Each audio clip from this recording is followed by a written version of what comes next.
ਸਤਿ ਸੰਗਤ ਜੀ, ਵਾਹਿਗੁਰੂ ਜੀ ਕਾ ਖਾਲਸਾ ਵਾਹਿਗੁਰੂ ਜੀ ਕੀ ਫਤਿਹ। ਦਾਸ ਗਿਆਨੀ ਕੁਲਵਿੰਦਰ ਸਿੰਘ ਭੋਗਪੁਰ ਜੋ ਆਪ ਜੀ ਦੇ ਨਾਲ 1 ਜੂਨ ਤੋਂ 6 ਜੂਨ ਤੱਕ ਦਰਬਾਰ ਸਾਹਿਬ 'ਤੇ ਹੋਏ ਵਹਿਸ਼ਿਆਨਾ ਹਮਲੇ ਦੀ ਇਕੱਲੇ ਦਿਨ ਦੀ ਗਾਥਾ ਆਪ ਜੀ ਦੇ ਨਾਲ ਸਾਂਝੀ ਕਰਨ ਜਾ ਰਿਹਾ ਹੈ। ਅੱਜ ਦੇ ਇਸ ਐਪੀਸੋਡ ਦੇ ਵਿੱਚ ਆਪਾਂ ਰਲ ਮਿਲ ਕੇ 1 ਜੂਨ ਨੂੰ ਕੀ ਵਾਪਰਿਆ ਉਸ ਦੀ ਆਪਾਂ ਵਿਚਾਰ ਕਰਾਂਗੇ। 1 ਜੂਨ 1984 ਤੋਂ ਥੋੜ੍ਹਾ ਜਿਹਾ ਉਸ ਤੋਂ ਆਪਾਂ ਪਿੱਛੇ ਜਾਈਏ। ਇਹ ਜੋ ਘਟਨਾ ਆਮ ਤੌਰ 'ਤੇ ਕਹੀ ਜਾਂਦੀ ਹੈ ਕਿ ਇਸ ਦਾ ਜੋ ਫਾਈਨਲ ਡਿਸੀਜ਼ਨ ਹੈ ਜਾਂ ਇਹਦੀ ਜੋ ਸੋਚ ਹੈ ਉਹ 15 ਜਨਵਰੀ 1984 ਨੂੰ ਇਹਦਾ ਫੈਸਲਾ ਲਿਆ ਗਿਆ, ਜੋ ਕਿ ਇੱਕ ਸਰਾਸਰ ਗਲਤ ਹੈ, ਕਿਉਂਕਿ ਦਾਸ ਨੇ ਕੁਝ ਖੋਜ ਕੀਤੀ ਹੈ ਔਰ ਉਸ ਖੋਜ ਦੇ ਵਿੱਚ ਜਿਹੜੇ ਉਸ ਸਮੇਂ ਦੇ ਆਰਮੀ ਦੇ ਜਨਰਲ ਹਨ ਉਹਨਾਂ ਦੀਆਂ ਜੋ ਰਿਕਾਰਡਿੰਗਾਂ ਹਨ, ਉਹਨਾਂ ਦੀਆਂ ਵੀਡੀਓ ਹਨ, ਉਹਨਾਂ ਦੀਆਂ ਜੋ ਲਿਖਤਾਂ ਹਨ, ਉਹਨਾਂ ਦੇ ਮੁਤਾਬਿਕ ਆਪ ਜੀ ਦੇ ਨਾਲ ਸਾਂਝ ਪਾਵੇਗਾ। ਇੱਕ ਭਾਰਤੀ ਸੈਨਾ ਦਾ ਮੁਖੀ ਸੀ SK ਸਿਨਹਾ, ਜਿਸ ਨੂੰ ਸਭ ਤੋਂ ਪਹਿਲਾਂ ਇਸ ਹਮਲੇ ਦੀ ਵਾਗਡੋਰ ਸੰਭਾਲਣ ਦੇ ਲਈ ਸ਼੍ਰੀਮਤੀ ਇੰਦਰਾ ਗਾਂਧੀ ਉਸ ਸਮੇਂ ਦੀ ਸਰਕਾਰ ਨੇ ਉਹਨਾਂ ਨੂੰ ਕਿਹਾ ਸੀ। ਉਹਨਾਂ ਦੇ ਮੁਤਾਬਕ ਇਹ ਜੋ ਯੋਜਨਾ ਹੈ ਉਹ 1981 ਤੋਂ ਬਣ ਰਹੀ ਸੀ। ਜਦੋਂ 1981 ਦੇ ਅੰਤ ਵਿੱਚ ਪੰਜਾਬ ਦਾ ਗਵਰਨਰ ਦਰਬਾਰਾ ਸਿੰਘ ਸੀ, ਉਦੋਂ ਅਕਤੂਬਰ ਦੇ ਵਿੱਚ ਇੱਕ ਕਾਂਡ ਹੋਇਆ ਸੀ ਜਿਸ ਨੂੰ ਢਿਲਵਾਂ ਕਾਂਡ ਕਿਹਾ ਜਾਂਦਾ ਹੈ। ਜਿਸ ਵੇਲੇ ਇਹ ਢਿਲਵਾਂ ਕਾਂਡ ਹੋਇਆ ਉਸੇ ਰਾਤ ਨੂੰ ਉਸ ਨੂੰ ਬਦਲ ਕੇ ਗਵਰਨੀ ਤੋਂ ਹਟਾ ਕੇ ਔਰ ਪੰਜਾਬ ਦੇ ਵਿੱਚ ਰਾਸ਼ਟਰਪਤੀ ਰਾਜ ਦੇ ਜਿਹੜੇ ਹੁਕਮ ਸੀਗੇ ਉਹ ਦਿੱਤੇ ਗਏ ਸਨ। 1982 ਦੇ ਵਿੱਚ ਧਰਮ ਯੁੱਧ ਸ਼ੁਰੂ ਹੋਇਆ, ਲੇਕਿਨ ਧਰਮ ਯੁੱਧ ਦੇ ਸ਼ੁਰੂ ਹੋਣ ਤੋਂ ਪਹਿਲਾਂ ਜਦੋਂ ਸੰਤ ਜਰਨੈਲ ਸਿੰਘ ਭਿੰਡਰਾਂਵਾਲੇ ਮਹਿਤਾ ਚੌਂਕ ਵਿੱਚ ਰਹਿ ਰਹੇ ਸਨ, ਉਸ ਸਮੇਂ ਸਰਕਾਰ ਨੇ ਫੌਜ ਨੂੰ ਬੇਨਤੀ ਕੀਤੀ ਕਿ ਉਹ ਬਖਤਰਬੰਦ ਗੱਡੀਆਂ ਲੈ ਕੇ ਜਾਣ ਅਤੇ ਸੰਤ ਜਰਨੈਲ ਸਿੰਘ ਜੀ ਨੂੰ ਗ੍ਰਿਫਤਾਰ ਕੀਤਾ ਜਾਵੇ। ਉਸ ਸਮੇਂ ਸੰਤ ਦਰਬਾਰ ਸਾਹਿਬ ਨਹੀਂ ਸਨ, ਉਹਨਾਂ ਦੀ ਰਿਹਾਇਸ਼ ਜਿਹੜੀ ਸੀ ਉਹ ਮਹਿਤੇ ਚੌਂਕ ਸੀ। 1982 ਤੋਂ ਧਰਮ ਯੁੱਧ ਦੀ ਜਦੋਂ ਸ਼ੁਰੂਆਤ ਹੋਈ ਹੈ, ਧਰਮ ਯੁੱਧ ਤੋਂ ਬਾਅਦ ਵਿੱਚ ਦੇਹਰਾਦੂਨ ਦੇ ਚਕਰਾਤਾ ਇਲਾਕੇ ਦੇ ਜੰਗਲਾਂ ਦੇ ਵਿੱਚ ਦਰਬਾਰ ਸਾਹਿਬ ਦਾ ਮਾਡਲ ਬਣਾਇਆ ਗਿਆ ਔਰ ਕਮਾਂਡੋਜ਼ ਨੂੰ ਹਮਲਾ ਕਰਨ ਦੀ ਸਿਖਲਾਈ ਦਿੱਤੀ ਗਈ। ਇਸੇ ਦੇ ਨਾਲ ਸਹਾਰਨਪੁਰ ਨਜ਼ਦੀਕ ਸਮਰਾਵਾਂ ਦੇ ਇਲਾਕੇ ਦੇ ਵਿੱਚ ਉੱਥੋਂ ਦੇ ਜੰਗਲਾਂ ਦੇ ਵਿੱਚ ਵੀ ਕਮਾਂਡੋਜ਼ ਨੂੰ ਸਿਖਲਾਈ ਦਿੱਤੀ ਗਈ ਔਰ ਪਹਿਲਾਂ ਇਹ ਯੋਜਨਾ ਬਣੀ ਸੀ ਕਿ ਕਮਾਂਡੋਜ਼ ਨੂੰ ਪੈਰਾਸ਼ੂਟ ਦੇ ਰਾਹੀਂ ਦਰਬਾਰ ਸਾਹਿਬ ਉਤਾਰਿਆ ਜਾਵੇਗਾ ਅਤੇ ਸੰਤਾਂ ਨੂੰ ਅਤੇ ਉਹਨਾਂ ਦੇ ਨਾਲ ਦੇ ਜੁਝਾਰੂ ਸਿੰਘਾਂ ਨੂੰ ਗ੍ਰਿਫਤਾਰ ਜਿਹੜਾ ਉਹ ਕੀਤਾ ਜਾਵੇਗਾ। ਪਰੰਤੂ ਇਹ ਗੱਲ ਜਿਹੜੀ ਸੀਗੀ, ਇਹ ਜਿਹੜੀ ਉਹਨਾਂ ਦੀ ਯੋਜਨਾ ਸੀ, ਇਹ ਲੀਕ ਹੋ ਗਈ। ਵੈਸੇ ਭਾਰਤ ਸਰਕਾਰ ਨੇ ਬ੍ਰਿਟੇਨ ਦੀ ਸਰਕਾਰ ਦੇ ਨਾਲ, ਇੰਗਲੈਂਡ ਦੀ ਸਰਕਾਰ ਦੇ ਨਾਲ ਇਹ ਰਾਬਤਾ ਕਾਇਮ ਕਰ ਲਿਆ ਸੀ ਕਿ ਤੁਹਾਡੇ ਕੋਲ ਜਿਹੜੇ ਖੂਫੀਆ ਏਅਰਕ੍ਰਾਫਟ ਹਨ ਉਹ ਸਾਨੂੰ ਦਿੱਤੇ ਜਾਣ ਅਤੇ ਅਸੀਂ ਉਹਨਾਂ ਦੇ ਨਾਲ ਕਮਾਂਡੋਜ਼ ਦੇ ਰਾਹੀਂ ਅਸੀਂ ਜਿਹੜਾ ਇਹ ਹਮਲਾ ਪੈਰਾਸ਼ੂਟ ਦੀ ਮਦਦ ਦੇ ਨਾਲ ਉੱਪਰੋਂ ਹਵਾਈ ਹਮਲਾ ਕਰਨਾ। ਉਹ ਸਰਕਾਰ ਇੰਗਲੈਂਡ ਦੀ ਆਪਣੇ ਏਅਰਕ੍ਰਾਫਟਸ ਦੇਣ ਨੂੰ ਮੰਨ ਵੀ ਗਈ ਸੀ, ਪਰੰਤੂ ਫਿਰ ਆਰਮੀ ਨੇ, ਫੌਜ ਨੇ ਪੈਰਾਸ਼ੂਟ ਦੇ ਰਾਹੀਂ ਹਮਲਾ ਕਰਨ ਦੀ ਬਜਾਏ ਸਿੱਧਾ ਹਮਲਾ ਕਰਨ ਦੀ ਜਿਹੜੀ ਹੈ ਉਹ ਯੋਜਨਾ ਬਣਾਈ। ਹੁਣ ਸ਼੍ਰੀਮਤੀ ਇੰਦਰਾ ਗਾਂਧੀ ਨੇ ਇਸ ਹਮਲੇ ਦੀ ਵਾਗਡੋਰ 15 ਜਨਵਰੀ 1984 ਨੂੰ ਜਨਰਲ ਵੈਦਿਆ ਨੂੰ ਦਿੱਤੀ ਔਰ ਜਨਰਲ ਵੈਦਿਆ ਦੇ ਨਾਲ KS ਸੁੰਦਰਮ ਅਤੇ KS ਬਰਾੜ ਹੋਰ ਜਿਹੜੇ ਜਨਰਲ ਉਹ ਲਗਾਏ, ਉਹਨਾਂ ਦੇ ਹੇਠਾਂ ਕਮਾਂਡ ਦੇ ਵਿੱਚ ਲਗਾਏ। ਲੇਕਿਨ ਮੁੱਖ ਤੌਰ 'ਤੇ ਜਿਹੜਾ ਇਸ ਪੂਰੇ ਸਾਕੇ ਦਾ ਜਿਹੜੀ ਵਾਗਡੋਰ ਸੀ ਉਹ ਜਨਰਲ ਵੈਦਿਆ ਦੇ ਕੋਲ ਸੀ। CRPF ਅਤੇ BSF ਨੇ ਕੀ ਕੀਤਾ, ਦਰਬਾਰ ਸਾਹਿਬ ਦੇ ਆਲੇ ਦੁਆਲੇ ਦੀਆਂ ਰਿਹਾਇਸ਼ਾਂ ਕੁਛ ਤਾਂ ਉਹਨਾਂ ਨੇ ਖਾਲੀ ਕਰਵਾ ਲਈਆਂ ਜਲਦੀ ਦੇ ਨਾਲ। ਜਿਹੜੀ ਰਿਹਾਇਸ਼ਾਂ ਦੇ ਵਿੱਚ ਜਲਦੀ ਨਹੀਂ ਸੀ ਖਾਲੀ ਹੁੰਦੀਆਂ ਉਹਨਾਂ ਨੂੰ ਜ਼ਬਰਦਸਤੀ ਉਹਨਾਂ ਨੇ ਖਾਲੀ ਕਰਵਾ ਕੇ ਅਤੇ ਆਪਣੇ ਮੋਰਚੇ ਜਿਹੜੇ ਆ ਉਹ ਉੱਥੇ ਬਣਾ ਲਏ ਸਨ। ਸੂਤਰਾਂ ਦੇ ਮੁਤਾਬਕ ਇਸ ਪੂਰੀ ਕਾਰਵਾਈ ਦੇ ਲਈ ਤਕਰੀਬਨ 6 ਲੱਖ ਫੌਜੀ ਜਿਹੜੇ ਹਨ ਉਹ ਪੂਰੇ ਪੰਜਾਬ ਦੇ ਵਿੱਚ ਤਾਇਨਾਤ ਕੀਤੇ ਗਏ, ਜਿਨ੍ਹਾਂ 'ਚੋਂ ਦਰਬਾਰ ਸਾਹਿਬ 'ਤੇ ਹਮਲੇ ਦੇ ਲਈ ਅੰਮ੍ਰਿਤਸਰ ਦੀ ਧਰਤੀ ਦੇ ਵਿੱਚ ਪੂਰੇ 1,33,000 ਫੌਜੀ ਜਿਹੜੇ ਹਨ ਉਹ ਤਾਇਨਾਤ ਕੀਤੇ ਗਏ। ਇਸ ਤੋਂ ਬਾਅਦ 1 ਜੂਨ ਨੂੰ ਕੀ ਹੋਇਆ, ਹੁਣ ਆਪਾਂ 1 ਜੂਨ ਦੀ ਗੱਲ ਸ਼ੁਰੂ ਕਰਾਂਗੇ। ਇਹ 1 ਜੂਨ ਤੋਂ ਪਹਿਲਾਂ ਵਾਲਾ ਸੀਗਾ ਵੀ ਉਹਨਾਂ ਨੇ ਕਿਸ ਤਰੀਕੇ ਦੇ ਨਾਲ ਸਰਕਾਰ ਨੇ ਆਪਣੀ ਤਿਆਰੀ ਕੀਤੀ, ਜਿਹੜੀ 1981 ਤੋਂ 82 ਤੋਂ ਇਸ ਬਾਰੇ ਪਲੈਨਿੰਗ ਜਿਹੜੀ ਆ ਉਹ ਕਰਦੀ ਆ ਰਹੀ ਆ। 1 ਜੂਨ ਨੂੰ ਦਰਬਾਰ ਸਾਹਿਬ ਦੇ ਨਜ਼ਦੀਕ ਬ੍ਰਹਮ ਬੂਟਾ ਅਖਾੜਾ ਹੈ। ਉਸ ਅਖਾੜੇ ਦੇ ਲਾਗੇ ਸ਼੍ਰੋਮਣੀ ਕਮੇਟੀ ਦੀ ਆਪਣੀ ਜਗ੍ਹਾ ਹੈ।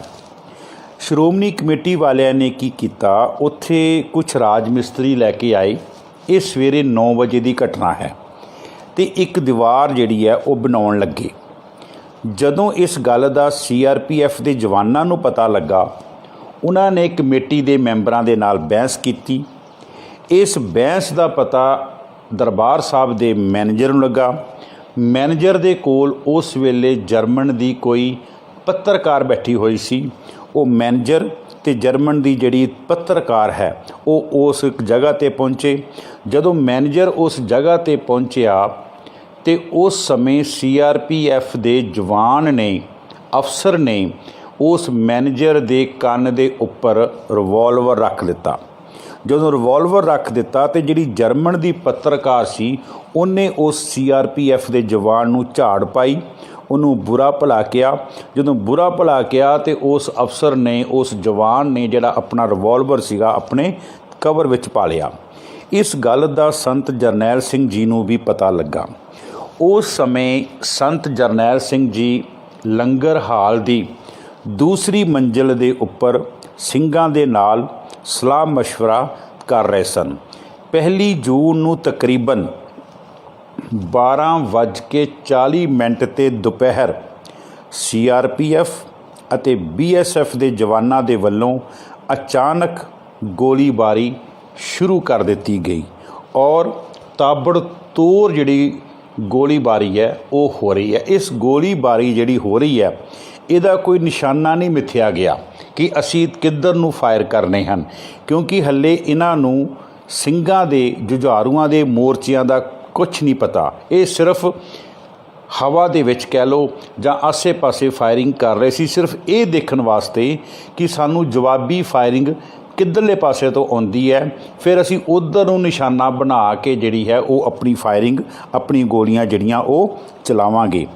ਇਹ ਸਿਰਫ ਫਾਇਰਿੰਗ ਸੀਗੀ ਸਿੰਘਾਂ ਨੂੰ ਉਕਸਾਉਣ ਵਾਸਤੇ ਅਤੇ ਆਪਣਾ ਇੱਕ ਪ੍ਰੈਸ਼ਰ ਜਿਹਾ ਬਣਾਉਣ ਵਾਸਤੇ ਵੀ ਸਾਡੇ ਕੋਲ ਏਡੇ ਵੱਡੇ ਜਵਾਨ ਹਨ, ਇੰਨਾ ਸਾਡੇ ਕੋਲ ਅਸਲਾ ਹੈ, ਅਸੀਂ ਇਸ ਤਰ੍ਹਾਂ ਆਪ ਜੀ ਦਾ ਨੁਕਸਾਨ ਕਰਾਂਗੇ, ਆਪ ਜੀ ਨੂੰ ਫੜਾਂਗੇ ਜੇਕਰ ਆਪ ਜੀ ਨੇ ਆਪਣੇ ਆਪ ਨੂੰ ਸਾਡੇ ਸਾਹਮਣੇ ਆਪਣੇ ਗੋਡੇ ਟੇਕ ਕੇ ਬਾਹਰ ਨਹੀਂ ਆਏ। ਲੇਕਿਨ ਜਨਰਲ ਸੁਬੇਗ ਸਿੰਘ ਜੀ ਜਿਹੜੇ ਸੰਤ ਜਰਨੈਲ ਸਿੰਘ ਭਿੰਡਰਾਂ ਵਾਲਿਆਂ ਦੇ ਨਾਲ ਮੋਰਚੇ ਦੇ ਵਿੱਚ ਡਟੇ ਹੋਏ ਹਨ, ਜਿਨ੍ਹਾਂ ਨੇ ਪੂਰੇ ਮੋਰਚਿਆਂ ਨੂੰ ਸੰਭਾਲਿਆ ਹੋਇਆ ਔਰ ਮੋਰਚਿਆਂ ਦੀ ਦੇਖ ਰੇਖ ਕਰ ਰਹੇ ਹਨ, ਉਹਨਾਂ ਨੇ ਆਪਣੇ ਜੁਝਾਰੂ ਸਿੰਘਾਂ ਨੂੰ ਕਿਹਾ ਕਿਸੇ ਨੇ ਕੋਈ ਵੀ ਜਵਾਬੀ ਜਿਹੜਾ ਫਾਇਰਿੰਗ ਹੈ ਉਹ ਨਹੀਂ ਕਰਨੀ।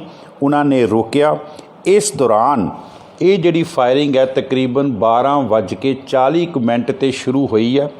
ਇਸ ਫਾਇਰਿੰਗ ਦੇ ਦੌਰਾਨ ਗੁਰਦੁਆਰਾ ਅਟਲ ਸਾਹਿਬ ਦੇ ਮੋਰਚੇ ਵਿੱਚ, ਜੋ ਕਿ ਇੱਕ ਬੱਬਰਾਂ ਦਾ ਮੋਰਚਾ ਸੀ, ਉਸ ਬੱਬਰਾਂ ਦੇ ਮੋਰਚੇ ਦੇ ਵਿੱਚ ਭਾਈ ਸਾਹਿਬ ਭਾਈ ਮਹਿੰਗਾ ਸਿੰਘ ਬੱਬਰ ਅਤੇ ਉਹਨਾਂ ਦਾ ਦੂਸਰਾ ਨਾਮ ਜਿਹੜਾ ਆ ਰਿਹਾ ਭਾਈ ਕੁਲਵੰਤ ਸਿੰਘ ਜਗਾਦਰੀ ਵਾਲੇ, ਉਹਨਾਂ ਦੇ ਪਹਿਲੀ ਗੋਲੀ ਲੱਗੀ। ਜਦੋਂ ਉਹਨਾਂ ਦੇ ਗੋਲੀ ਲੱਗੀ ਹੈ, ਉਹ ਡਿੱਗ ਪਏ ਹਨ ਅਤੇ ਨਾਲ ਦੇ ਸਾਥੀ ਨੇ ਪੁੱਛਿਆ, ਮਹਿੰਗਾ ਸਿਆਂ ਕੀ ਹੋਇਆ? ਅਤੇ ਮਹਿੰਗਾ ਸਿੰਘ ਨੇ ਕਿਹਾ, ਜਵਾਬ ਦਿੱਤਾ, ਭਾਈ ਸਾਹਿਬ ਜੀ ਨੇ ਚੜ੍ਹਦੀ ਕਲਾ ਹੋ ਗਈ ਹੈ। ਥੋੜ੍ਹੀ ਦੇਰ ਦੇ ਬਾਅਦ ਹੀ ਮਹਿੰਗਾ ਸਿੰਘ ਦੀ ਸ਼ਹਾਦਤ ਹੋ ਰਹੀ ਹੈ, ਉਹ ਸ਼ਹੀਦੀ ਜਾਮਾ ਪੀ ਰਹੇ ਹਨ। ਇਸ ਤੋਂ ਬਾਅਦ ਇੱਕ ਭਾਈ ਰਾਮ ਸਿੰਘ ਮਹਿਤਾ, ਜੋ ਜੁਝਾਰੂਆਂ ਦੇ ਸਿੰਘਾਂ ਦੇ ਮੋਰਚੇ ਦੇ ਵਿੱਚ ਹਨ, ਉਹਨਾਂ ਦੀ ਸ਼ਹਾਦਤ ਹੋਈ ਹੈ। ਇਸ ਤੋਂ ਇਲਾਵਾ 7 ਤੋਂ 8 ਸ਼ਰਧਾਲੂ ਜੋ ਸੰਗਤ ਹਨ, ਜੋ ਦਰਬਾਰ ਸਾਹਿਬ ਆਏ ਹੋਏ ਹਨ, ਉਹਨਾਂ ਦੀ ਜਿਹੜੀ ਸ਼ਹਾਦਤ ਹੋ ਰਹੀ ਹੈ। 7 ਤੋਂ 8 ਸ਼ਰਧਾਲੂ ਸ਼ਹੀਦ ਹੋਏ, ਭਾਈ ਮਹਿੰਗਾ ਸਿੰਘ ਜੀ ਸ਼ਹੀਦ ਹੋਏ, ਭਾਈ ਰਾਮ ਸਿੰਘ ਜੀ ਮਹਿਤਾ, ਇਹਨਾਂ ਦੀ ਸ਼ਹਾਦਤ ਹੋਈ। ਅਤੇ ਇਹਨਾਂ ਤੋਂ ਇਲਾਵਾ 1 ਜੂਨ ਨੂੰ 26 ਤੋਂ 27 ਸ਼ਰਧਾਲੂ ਜਿਹੜੇ ਹਨ ਉਹ ਜ਼ਖਮੀ ਹੋਏ ਹਨ, ਜਿਹੜੇ ਦਰਬਾਰ ਸਾਹਿਬ ਮੱਥਾ ਟੇਕਣ ਆਏ ਹਨ। ਅਤੇ ਦਰਬਾਰ ਸਾਹਿਬ ਜੀ ਦੇ ਪਾਵਨ ਪਵਿੱਤਰ ਇਮਾਰਤ ਦੇ ਉੱਪਰ ਤਕਰੀਬਨ 25 ਗੋਲੀਆਂ ਜਿਹੜੀਆਂ ਉਹਨਾਂ ਦੇ ਨਿਸ਼ਾਨ, 25 ਗੋਲੀਆਂ ਦਰਬਾਰ ਸਾਹਿਬ ਜੀ ਦੀ ਪਾਵਨ ਪਵਿੱਤਰ ਇਮਾਰਤ ਦੇ ਉੱਪਰ ਲੱਗੀਆਂ ਹਨ। ਹੁਣ ਦਰਬਾਰ ਸਾਹਿਬ ਦੇ ਅੰਦਰ ਇੱਕ ਗ੍ਰੰਥੀ ਸਿੰਘ ਸੇਵਾ ਕਰ ਰਿਹਾ ਸੀ। ਇਹ ਗੋਲੀ ਦਰਬਾਰ ਸਾਹਿਬ ਦੇ ਅੰਦਰ ਉਸ ਗ੍ਰੰਥੀ ਸਿੰਘ ਦੇ ਮੋਢੇ 'ਤੇ ਜਾ ਕੇ ਲੱਗੀ ਔਰ ਉਹ ਜ਼ਖਮੀ ਹੋਇਆ। ਇਹ ਸਾਰਾ ਕੁਝ ਵਰਤਾਰਾ ਜਿਹੜਾ ਇਹ 1 ਜੂਨ ਨੂੰ ਜਿਹੜਾ ਇਹ ਵਰਤਿਆ। ਸਾਧ ਸੰਗਤ ਜੀ, ਇੱਥੇ ਇੱਕ ਇਕਬਾਲ ਦਾ ਮੈਂ ਸ਼ੇਰ ਕਹਿਣਾ ਚਾਹਾਂਗਾ। ਮੁੱਦतें गुजरी है रंजे गम सहते हुए, शर्म सी आती है इस वतन को वतन कहते हुए। ਕਹਿੰਦੇ ਬਹੁਤ ਸਮਾਂ ਹੋ ਗਿਆ ਇਹ ਕੁਛ ਦੇਖਦਿਆਂ, ਹੁਣ ਤਾਂ ਸਾਨੂੰ ਕਹਿੰਦੇ ਸ਼ਰਮ ਆਉਂਦੀ ਹੈ ਇਸ ਹਿੰਦੁਸਤਾਨ ਨੂੰ ਆਪਣਾ ਜਿਹੜਾ ਹਿੰਦੁਸਤਾਨ ਕਹਿੰਦਿਆਂ ਹੋਇਆਂ। ਹੁਣ ਗੱਲ ਇਹ ਹੈ, ਇੱਥੇ ਥੋੜ੍ਹਾ ਜਿਹਾ ਮੈਂ ਵਿਚਾਰ ਕਰਨਾ ਚਾਹਾਂਗਾ। ਸਰਕਾਰਾਂ ਦੀ ਲਿਖਤ ਦੇ ਵਿੱਚ ਆ ਰਿਹਾ ਕਿ ਅਸੀਂ ਹਮਲਾ ਤਾਂ ਕੀਤਾ ਸੀਗਾ ਕਿਉਂਕਿ ਧਰਮ ਯੁੱਧ ਮੋਰਚੇ ਦੇ ਵਿੱਚ ਇਹ ਮਤਾ ਪਾਸ ਹੋਇਆ ਸੀਗਾ ਕਿ 1 ਜੂਨ ਤੋਂ ਲੈ ਕੇ ਸਿੱਖ ਆਪਣਾ ਅਨਾਜ, ਆਪਣੀਆਂ ਫਲ, ਆਪਣੀਆਂ ਸਬਜ਼ੀਆਂ ਜਿਹੜੀਆਂ ਸਰਕਾਰੀ ਮੰਡੀਆਂ ਦੇ ਵਿੱਚ ਨਹੀਂ ਵੇਚਣਗੇ। ਇਹਨਾਂ ਦਾ ਫੈਸਲਾ ਉਹ ਆਪ ਕਰਨਗੇ। ਲੇਕਿਨ ਇਸ ਗੱਲ ਦੀ ਤਿਆਰੀ ਤਾਂ ਜਿਵੇਂ ਆਪਾਂ ਪਹਿਲਾਂ ਦੇਖ ਚੁੱਕੇ ਹਾਂ, ਪਹਿਲਾਂ ਆਪਾਂ ਸੁਣ ਚੁੱਕੇ ਹਾਂ ਕਿ ਇਸ ਗੱਲ ਦੀ ਤਿਆਰੀ ਤਾਂ 1981 ਤੋਂ ਸ਼ੁਰੂ ਹੋ ਗਈ ਸੀ। 1982 ਦੇ ਵਿੱਚ ਜੰਗਲਾਂ ਦੇ ਵਿੱਚ ਕਮਾਂਡੋਜ਼ ਨੂੰ ਜਿਹੜੀ ਸਿਖਲਾਈ ਦਿੱਤੀ ਗਈ ਸੀ। ਆਹ ਜਿਹੜਾ ਵਰਤਾਰਾ ਹੈ ਇਹ 1 ਜੂਨ 1984 ਨੂੰ ਦਰਬਾਰ ਸਾਹਿਬ ਦੀ ਧਰਤੀ 'ਤੇ ਵਾਪਰਿਆ। ਅਗਲਾ ਐਪੀਸੋਡ ਦੇ ਵਿੱਚ ਆਪਾਂ 2 ਜੂਨ ਦੀ ਗੱਲ ਕਰਾਂਗੇ। ਵਾਹਿਗੁਰੂ ਜੀ ਕਾ ਖਾਲਸਾ, ਵਾਹਿਗੁਰੂ ਸੰਗਤ ਜੀ, ਵਾਹਿਗੁਰੂ ਜੀ ਕਾ ਖਾਲਸਾ, ਵਾਹਿਗੁਰੂ ਜੀ ਕੀ ਫਤਿਹ। ਦਾਸ ਗਿਆਨੀ ਕੁਲਵਿੰਦਰ ਸਿੰਘ ਭੋਗਪੁਰ। ਜਿਸ ਤਰ੍ਹਾਂ ਕਿ ਆਪਾਂ ਕੱਲ੍ਹ ਤੋਂ 1 ਜੂਨ 1984 ਤੋਂ ਲੈ ਕਰਕੇ 6 ਜੂਨ 1984 ਤੱਕ ਦਰਬਾਰ ਸਾਹਿਬ 'ਤੇ ਹੋਏ ਵਹਿਸ਼ੀਆਨਾ ਹਮਲੇ, ਜਿਸ ਨੂੰ ਤਕਰੀਬਨ 38 ਸਾਲ ਪੂਰੇ ਹੋ ਰਹੇ ਹਨ, ਉਸ ਦੇ ਆਪਾਂ ਇਕੱਲੇ ਦਿਨ ਦੀ ਗਾਥਾ ਧੰਨ ਧੰਨ ਗੁਰੂ ਗ੍ਰੰਥ ਸਾਹਿਬ ਜੀ ਮਹਾਰਾਜ ਦਾ ਓਟ ਆਸਰਾ ਲੈ ਕਰਕੇ ਸ਼ੁਰੂ ਕੀਤੀ ਹੈ। ਸਾਧ ਸੰਗਤ ਜੀ, ਇਸ ਗਾਥਾ ਨੂੰ, ਇਸ ਸਾਕੇ ਨੂੰ 38 ਸਾਲ ਪੂਰੇ ਹੋ ਰਹੇ ਹਨ, ਲੇਕਿਨ ਅੱਜ ਵੀ ਸਿੱਖਾਂ ਦੇ ਹਿਰਦਿਆਂ ਦੇ ਉੱਪਰ, ਉਹਨਾਂ ਦੀ ਆਤਮਾ ਦੇ ਉੱਪਰ ਇਹ ਪਾਏ ਹੋਏ ਜਿਹੜੇ ਜ਼ਖਮ ਹਨ, ਉਹਨਾਂ ਦੇ ਨਸੂਰ ਜਿਹੜੇ ਹਨ, ਉਹ ਅੱਜ ਵੀ ਉਹਨਾਂ ਦੀ ਆਤਮਾ ਨੂੰ ਝੰਜੋੜ ਰਹੇ ਹਨ। ਔਰ ਇਹ ਜ਼ਖਮ ਜਿਹੜੇ ਹਨ ਇਹ ਅੱਜ ਵੀ ਤਰੋ ਤਾਜ਼ਾ ਹਨ। ਨਾ ਤਾਂ ਇਹ ਜ਼ਖਮ ਮਿਟਣੇ ਹਨ ਅਤੇ ਨਾ ਹੀ ਇਹਨਾਂ ਜ਼ਖਮਾਂ ਤੋਂ ਸਿੱਖਾਂ ਨੂੰ ਨਿਜਾਤ ਮਿਲਣੀ ਹੈ, ਇਹਨਾਂ ਤੋਂ ਸ਼ਾਂਤੀ ਆਉਣੀ ਹੈ। ਅੱਜ ਆਪਾਂ 2 ਜੂਨ ਦੀ ਗੱਲ ਕਰਨੀ ਹੈ।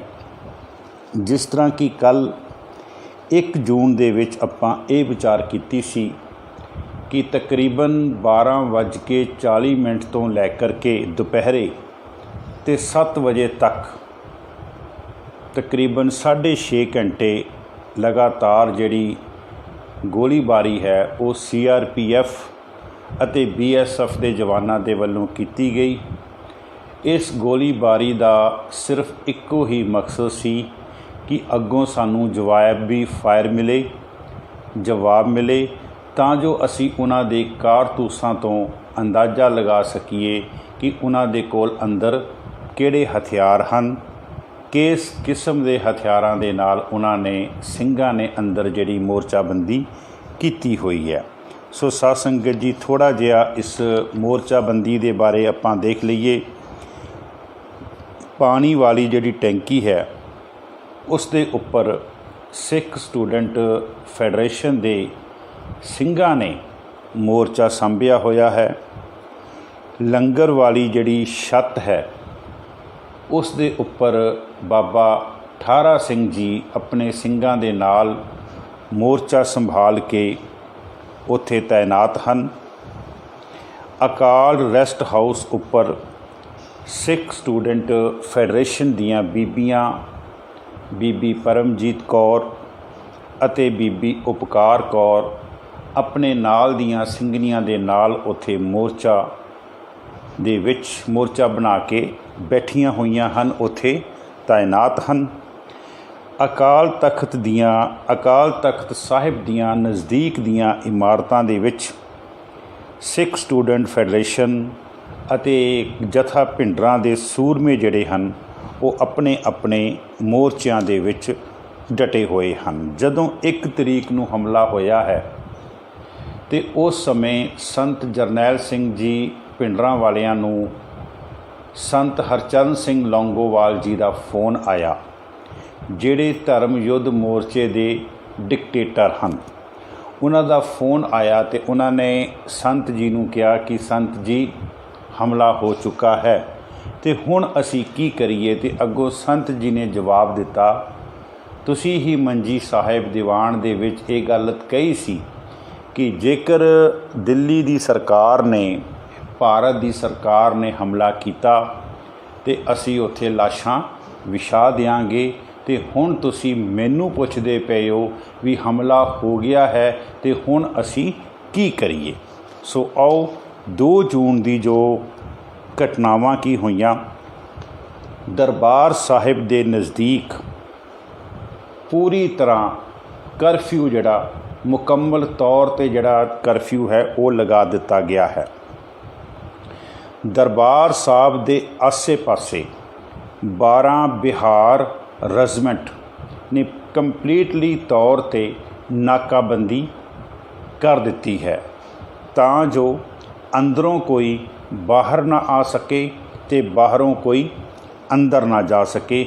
ਇਹ 12 ਬਿਹਾਰ ਰੈਜੀਮੈਂਟ ਜਿਹੜੀ ਹੈ ਇਸ ਨੇ ਦਰਬਾਰ ਸਾਹਿਬ ਦੇ ਆਸੇ-ਪਾਸੇ ਕੰਪਲੀਟਲੀ ਤੌਰ 'ਤੇ ਆਪਣਾ ਨਾਕਾ ਜਿਹੜਾ ਉਹ ਨਾਕਾਬੰਦੀ ਕਰ ਦਿੱਤੀ ਹੈ, ਨਾਕਾ ਲਗਾ ਦਿੱਤਾ ਹੈ।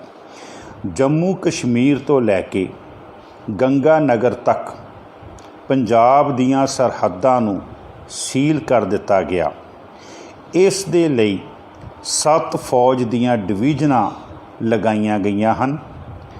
2 ਜੂਨ ਨੂੰ ਫੌਜ ਵੱਲੋਂ ਕੋਈ ਫਾਇਰਿੰਗ ਨਹੀਂ ਕੀਤੀ ਗਈ, ਕਿਉਂਕਿ CRPF ਅਤੇ BSF ਦੀ ਜਗ੍ਹਾ 'ਤੇ ਫੌਜ ਨੇ ਲੈ ਲਈ ਹੈ। ਕਹਿਣ ਤੋਂ ਭਾਵ ਕਿ 1 ਜੂਨ ਨੂੰ CRPF ਅਤੇ BSF ਨੇ ਫਾਇਰਿੰਗ ਕੀਤੀ ਸੀ, ਹੁਣ 2 ਜੂਨ ਨੂੰ ਉਹਨਾਂ ਦੀਆਂ ਜਿਹੜੀਆਂ ਪੋਜੀਸ਼ਨਾਂ ਸੀਗੀਆਂ, ਉਹਨਾਂ ਦੇ ਜਿਹੜੇ ਮੋਰਚੇ ਸੀਗੇ, ਉਹ ਫੌਜ ਨੇ, ਜਿਹੜੀ ਹਿੰਦੁਸਤਾਨ ਦੀ ਫੌਜ ਹੈ, ਉਹਨਾਂ ਨੇ, ਆਰਮੀ ਨੇ ਸੰਭਾਲ ਲਏ ਹਨ।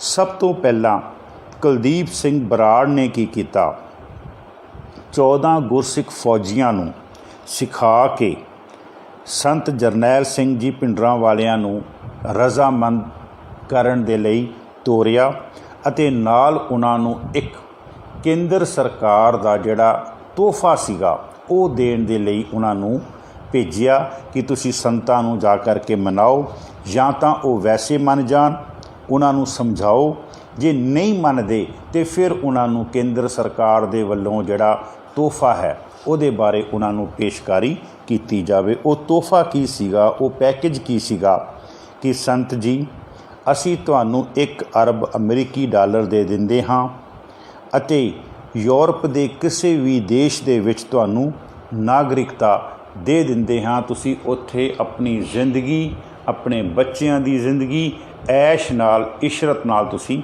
ਬਿਤਾ ਸਕਦੇ ਹੋ। ਜੇਕਰ ਇਹ ਨਹੀਂ ਚਾਹੀਦਾ ਤਾਂ ਤੁਹਾਨੂੰ ਅਸੀਂ ਪੰਜਾਬ ਦਾ ਗਵਰਨਰ ਬਣਾ ਦਿਆਂਗੇ, ਪੰਜਾਬ ਦਾ ਮੁੱਖ ਮੰਤਰੀ ਜਿਹੜਾ ਉਹ ਤੁਹਾਨੂੰ ਬਣਾ ਦਿਆਂਗੇ। ਹੁਣ ਇਸ ਤੋਂ ਨਾ ਤਾਂ ਸੰਤਾਂ ਦੇ ਅੰਦਰ ਪੈਸੇ ਦੀ ਕੋਈ ਭੁੱਖ ਸੀਗੀ ਅਤੇ ਨਾ ਉਹਨਾਂ ਦੇ ਕੋਲ ਕੋਈ ਉਹਨਾਂ ਦੇ ਅੰਦਰ ਸੱਤਾ ਦੀ ਭੁੱਖ ਸੀ। ਉਹਨਾਂ ਨੇ ਉਹਨਾਂ 14 ਗੁਰਸਿੱਖਾਂ ਜਿਹੜੇ ਅੰਦਰ ਆਏ ਸਨ ਸੰਤਾਂ ਨੂੰ ਮਿਲਣ ਵਾਸਤੇ, ਉਹਨਾਂ ਦੀਆਂ ਇਹ ਜਿਹੜੀ ਪੇਸ਼ਕਸ਼ ਸੀਗੀ ਉਹਨਾਂ ਨੂੰ ਠੁਕਰਾ ਦਿੱਤਾ। ਸੰਤਾਂ ਨੇ ਦੋਨਾਂ ਨੂੰ ਪੇਸ਼ਕਸ਼ਾਂ ਨੂੰ ਠੁਕਰਾ ਦਿੱਤਾ ਕਿਉਂਕਿ ਉਹਨਾਂ ਕੋਲ ਨਾ ਪੈਸੇ ਦਾ ਲਾਲਚ ਅਤੇ ਨਾ ਉਹਨਾਂ ਦੇ ਅੰਦਰ ਸੱਤਾ ਦਾ ਭੁੱਖ। ਹੁਣ ਉਸ ਤੋਂ ਬਾਅਦ ਕੀ ਹੋਇਆ, ਪੰਜਾਬ ਦਾ ਨਾਤਾ ਬਾਕੀ ਸੂਬਿਆਂ ਦੇ ਨਾਲੋਂ ਤੋੜ ਦਿੱਤਾ ਗਿਆ। ਅੰਮ੍ਰਿਤਸਰ ਦਾ ਨਾਤਾ ਪੰਜਾਬ ਦੇ ਨਾਲੋਂ ਤੋੜ ਦਿੱਤਾ ਗਿਆ ਅਤੇ ਦਰਬਾਰ ਸਾਹਿਬ ਦਾ ਨਾਤਾ ਅੰਮ੍ਰਿਤਸਰ ਦੇ ਨਾਲੋਂ ਤੋੜ ਦਿੱਤਾ ਗਿਆ। ਅਰਥਾਤ ਅੰਮ੍ਰਿਤਸਰ ਅਤੇ ਦਰਬਾਰ ਸਾਹਿਬ ਨੂੰ ਆਪਸ ਵਿੱਚ ਇਹਨਾਂ ਦਾ ਜਿਹੜਾ ਲਿੰਕ ਸੀਗਾ, ਜਿਹੜਾ ਇਹਨਾਂ ਦੇ ਟੈਲੀਫੋਨ ਜਾਂ ਹੋਰ ਕਹਿ ਲਈਏ ਸੇਵਾਵਾਂ ਸੀਗੀਆਂ, ਉਹ ਸਾਰੀਆਂ ਬੰਦ ਕਰ ਦਿੱਤੀਆਂ ਗਈਆਂ। ਦਰਬਾਰ ਸਾਹਿਬ ਦਾ ਨਾਤਾ ਪੂਰੇ ਸੰਸਾਰ ਦੇ ਨਾਲੋਂ ਤੋੜ ਦਿੱਤਾ ਗਿਆ ਔਰ ਅੰਮ੍ਰਿਤਸਰ ਦੀ ਧਰਤੀ ਦੇ ਉੱਪਰ ਮੌਜੂਦ ਜਿਹੜੇ ਵਿਦੇਸ਼ੀ ਪੱਤਰਕਾਰ ਸਨ ਉਹਨਾਂ ਨੂੰ ਹੁਕਮ ਦੇ ਦਿੱਤਾ ਗਿਆ ਕਿ ਤੁਸੀਂ ਅੰਮ੍ਰਿਤਸਰ ਦੀ ਧਰਤੀ ਨੂੰ ਛੱਡ ਜਾਓ ਔਰ ਇੱਥੋਂ ਬਾਹਰ ਚਲੇ ਜਾਓ। 2 ਜੂਨ ਹੀ ਰਾਤ ਨੂੰ ਇੰਦਰਾ ਗਾਂਧੀ ਨੇ, ਜੋ ਦੇਸ਼ ਦੀ ਪ੍ਰਧਾਨ ਮੰਤਰੀ ਹੈ, ਉਸ ਨੇ ਰਾਸ਼ਟਰ ਦੇ ਨਾਮ 'ਤੇ ਸੰਦੇਸ਼ ਜਾਰੀ ਕਰਨਾ ਸੀ ਰਾਤ ਦੇ 8:30 ਵਜੇ 2 ਜੂਨ ਨੂੰ। ਲੇਕਿਨ ਸਾਰੇ ਲੋਕ ਦੂਰਦਰਸ਼ਨ 'ਤੇ ਬੈਠੇ ਸਨ, ਟੀਵੀ ਦੇ ਸਾਹਮਣੇ ਬੈਠੇ ਸਨ, ਕਈਆਂ ਨੇ ਰੇਡੀਓ ਦੇ ਨਾਲ ਆਪਣੇ ਕੰਨ ਲਗਾਏ ਸਨ ਕਿ ਹੁਣ ਇਹਨੇ ਕੀ ਫਰਮਾਨ ਜਾਰੀ ਕਰਨਾ। ਲੇਕਿਨ 8:30 ਵਜੇ ਦੀ ਬਜਾਏ ਉਸ ਦਾ ਭਾਸ਼ਣ ਜਿਹੜਾ ਉਹ 9:15 ਵਜੇ ਦੂਰਦਰਸ਼ਨ 'ਤੇ ਸ਼ੁਰੂ ਹੋਇਆ। ਬੇਸ਼ੱਕ ਉਹ ਆਪਣੇ ਭਾਸ਼ਣ ਦੇ ਵਿੱਚ ਇਹ ਗੱਲ ਕਹਿ ਰਹੀ ਸੀ ਕਿ ਆਪਾਂ ਇੱਕ ਟੇਬਲ 'ਤੇ ਬੈਠ ਕੇ ਗੱਲਬਾਤ ਕਰ ਲਵਾਂਗੇ, ਅਸੀਂ ਆਪਣੇ ਖੂਨ ਨੂੰ ਨਾ ਡੋਲੀਏ, ਲੇਕਿਨ ਰਾਤ ਨੂੰ 8:30 ਵਜੇ ਦੂਰਦਰਸ਼ਨ ਦੇ ਆਉਣ ਤੋਂ ਪਹਿਲਾਂ ਸ਼੍ਰੀਮਤੀ ਇੰਦਰਾ ਗਾਂਧੀ ਨੇ ਦਿੱਲੀ ਦੇ ਵਿੱਚ ਆਪਣੇ ਸਾਰੇ ਅਧਿਕਾਰੀਆਂ ਦੇ ਨਾਲ, ਆਪਣੀ ਸਾਰੀ ਪਾਰਟੀ ਦੇ ਨਾਲ, ਹੋਰ ਜਿਹੜੇ ਉੱਚ ਅਧਿਕਾਰੀ ਸਨ ਉਹਨਾਂ ਦੇ ਨਾਲ ਉਹਨੇ ਥਾਂ ਪੁਰ ਥਾਂ ਮੀਟਿੰਗ ਕੀਤੀ ਔਰ ਨਾਲ ਹੀ ਉਸ ਅੰਮ੍ਰਿਤਸਰ ਦੀ ਧਰਤੀ 'ਤੇ KS ਬਰਾੜ ਨੂੰ ਨਾਲ ਦੀ ਨਾਲ ਰਿਪੋਰਟ ਦੇ ਰਹੀ ਸੀ ਕਿ ਤੁਸੀਂ ਹੁਣ ਫੌਜ ਦਾ ਐਕਸ਼ਨ ਜਿਹੜਾ ਉਹ ਸ਼ੁਰੂ ਕਰਨਾ ਹੈ, ਉਹਦੇ ਵਿੱਚ ਤੁਸੀਂ ਆਪਣੀ ਤਿਆਰੀ ਜਿਹੜੀ ਆ ਉਹ ਕਰ ਲਵੋ। ਇੱਥੇ ਇੱਕ ਦਿੱਲੀ ਦਾ ਪੱਤਰਕਾਰ ਹੈ ਆਨੰਦ ਸਹਾਈ। ਉਹ ਆਨੰਦ ਸਹਾਈ ਆਪਣੀ ਇੱਕ ਰਿਪੋਰਟ ਦੇ ਵਿੱਚ ਲਿਖਦਾ, ਕਹਿੰਦਾ ਕਿ ਜਿਹੜਾ ਸ਼੍ਰੀਮਤੀ ਇੰਦਰਾ ਗਾਂਧੀ ਦਾ ਭਾਸ਼ਣ ਸੀਗਾ ਜਿਹੜਾ ਉਹ ਦੇ ਰਹੀ ਸੀ, ਉਸ ਭਾਸ਼ਣ ਦੇ ਵਿੱਚ ਜਿਹੜੀ ਆਵਾਜ਼ ਸੀ ਨਾ ਉਹਦੀ, ਉਸ ਆਵਾਜ਼ ਦੇ ਵਿੱਚ ਘਬਰਾਹਟ ਸੀਗੀ ਔਰ ਉਹਦੀ ਆਵਾਜ਼ ਜਿਹੜੀ ਹੈ ਉਹ ਲੜਖੜਾਈ ਹੋਈ ਆਵਾਜ਼ ਸੀਗੀ ਅਤੇ ਆਪਣੇ ਭਾਸ਼ਣ ਨੂੰ ਬਾਰ-ਬਾਰ ਬਦਲ ਰਹੀ ਸੀ ਕਿਉਂਕਿ ਜਿਹੜੀ ਗੱਲ ਉਹ ਪਹਿਲਾਂ ਕਹਿ ਕੇ ਜਾਂਦੀ ਸੀ ਫਿਰ ਉਸ ਨੂੰ ਕੱਟ ਕਰਕੇ ਨਵੀਂ ਗੱਲ ਕਹਿੰਦੀ ਸੀ। ਕਹਿਣ ਤੋਂ ਭਾਵ ਕਿ ਉਹ ਜਦੋਂ ਦੂਰਦਰਸ਼ਨ ਦੇ ਵੱਲ ਨੂੰ ਚੱਲ ਕੇ ਵੀ ਆ ਰਹੀ ਸੀ ਨਾ, ਉਸ ਸਮੇਂ ਵੀ ਉਹਦੀਆਂ ਲੱਤਾਂ ਜਿਹੜੀਆਂ ਕੰਬ ਰਹੀਆਂ ਸੀਗੀਆਂ। ਜਿਹੜੀ ਔਰਤ ਹਮੇਸ਼ਾ ਆਪਣੇ ਆਪ ਨੂੰ ਤਿਆਰ ਰੱਖਦੀ ਹੈ, ਅੱਜ ਉਸ ਦੇ ਚਿਹਰੇ ਦੇ ਉੱਪਰ ਇੱਕ ਉਦਾਸੀ ਜਿਹੜੀ ਹੈ ਉਹ ਛਾਈ ਹੋਈ ਸੀਗੀ। ਬੇਸ਼ੱਕ ਸ਼੍ਰੀਮਤੀ ਇੰਦਰਾ ਗਾਂਧੀ ਨੇ ਇਸ ਗੱਲ ਨੂੰ ਕਿਹਾ ਹੈ ਕਿ ਖੂਨ ਨੂੰ ਡੋਲਣ ਦੀ ਲੋੜ ਨਹੀਂ, ਪਰੰਤੂ ਨਾਲ ਹੀ ਉਹ KS ਬਰਾੜ ਨੂੰ ਵੀ ਆਗਾਹ ਕਰ ਰਹੀ ਸੀਗੀ ਕਿ ਤੁਸੀਂ ਆਪਣੀ ਤਿਆਰੀ ਜਿਹੜੀ ਹੈ वो करो। 12 बिहार रेजिमेंट ने पूर्ण तौर पर नाकाबंदी कर दी। ਜਿਹੜਾ 10 ਗਰਨੇਡ ਦੇ ਕਮਾਂਡੋਜ਼ ਅਤੇ ਉਹਦੇ ਵਿੱਚ SFF ਦੇ ਕਮਾਂਡੋਜ਼ ਹਨ, ਉਹਨਾਂ ਨੇ ਘੰਟਾ ਘਰ ਦੇ ਵੱਲੋਂ ਦਰਬਾਰ ਸਾਹਿਬ ਦੇ ਅੰਦਰ ਦਾਖਲ ਲਈ ਆਪਣੀਆਂ ਪੋਜੀਸ਼ਨਾਂ ਜਿਹੜੀਆਂ ਉਹ ਪੱਕੀਆਂ ਕਰ ਲਈਆਂ ਸੀਗੀਆਂ। ਅੰਮ੍ਰਿਤਸਰ ਨੂੰ ਛਾਉਣੀ ਦੇ ਵਿੱਚ ਪੂਰੀ ਫੌਜ ਉੱਥੇ ਡਿਪਲਾਏ ਕਰ ਦਿੱਤੀ ਗਈ ਔਰ ਅੰਮ੍ਰਿਤਸਰ ਛਾਉਣੀ ਦੇ ਵਿੱਚ ਇੱਕ ਡਿਵੀਜ਼ਨਲ ਹੈੱਡਕੁਆਟਰ ਆਰਮੀ ਨੇ ਬਣਾਇਆ, ਫੌਜ ਨੇ ਬਣਾਇਆ, ਜਿਸ ਦਾ ਸੰਬੰਧ ਸਿੱਧਾ ਹੀ ਦਿੱਲੀ ਦੇ ਨਾਲ ਔਰ ਉਸ ਦਾ ਸੰਬੰਧ ਦੂਸਰੇ ਪਾਸੇ KS ਬਰਾੜ ਦੇ ਨਾਲ ਸਿੱਧਾ ਸੀਗਾ।